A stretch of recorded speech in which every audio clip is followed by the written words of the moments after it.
যশোর সদরের হামিদপুর গ্রাম। সরু গ্রামীণ পথের প্রান্তেই আছে অত্যাধুনিক ও আন্তর্জাতিক মানের সকল সুযোগ সুবিধা সম্বলিত ফুটবল একাডেমি। শামসুল হুদা ফুটবল একাডেমি। বয়স এক যুগ পেরোলেও পাত প্রদীপের আলোয় আসেনি ফুটবলার গড়ার এই সূতিকাগারটি। হামিদপুর স্কুল মাঠ থেকে ছোট্ট পরিসরে যাত্রা শুরু হওয়া একাডেমিটি এখন আছে নিজস্ব 4টি মাঠ, আছে সুবিশাল ভবন, জিমনেশিয়াম, রিক্রিয়েশন সেন্টার।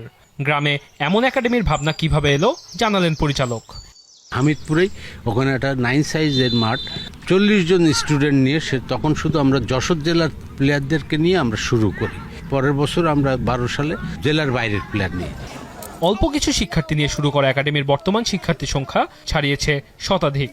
সেখানে ফুটবলের পাশাপাশি করতে হয় পড়াশোনাও। সে যত বড় ভালো ক্লাস প্লেয়ার হোক না কেন, যত স্কিলফুল প্লেয়ার হোক না কেন, আমাদের এখানে পড়াশোনাটা আগে। আমরা শামসুল হুদা ফুটবল একাডেমির নিজস্ব অর্থায়নে এই হামিদপুরে এখানে সব প্রতিষ্ঠান আছে।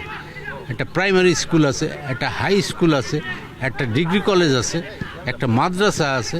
আমাদের স্টুডেন্টরা ওই স্কুল এবং ওই কলেজে তারা পড়াশুনো করে। এই একাডেমিতেই ফুটবলে হাতেখড়ি হওয়া অনেকে সুযোগ পেয়ে মাঠ মাতিয়েছেন জাতীয় ও আন্তর্জাতিক পর্যায়ে। স্বপ্নের ওল্ড ট্র্যাফোর্ডে অনুশীলনের সুযোগও পেয়েছেন 4 জন। একাডেমির ফুটবলারদের নিয়েই দেশের সর্বোচ্চ ঘরোয়া আসরে খেলার স্বপ্ন একাডেমি কোচের। এই বছরই বিসিএল খেলার আমাদের একটা টিম হওয়ার কথা ছিল।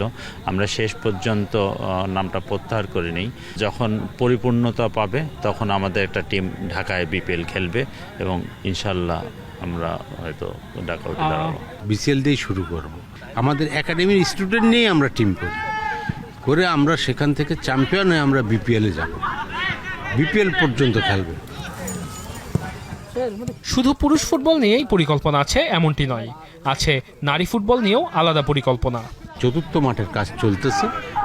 এই মাঠটা শেষ করার পরে হয়তো আগামী 1-1.5 বছরের ভিতরে আমরা ফুল প্লেজের একটা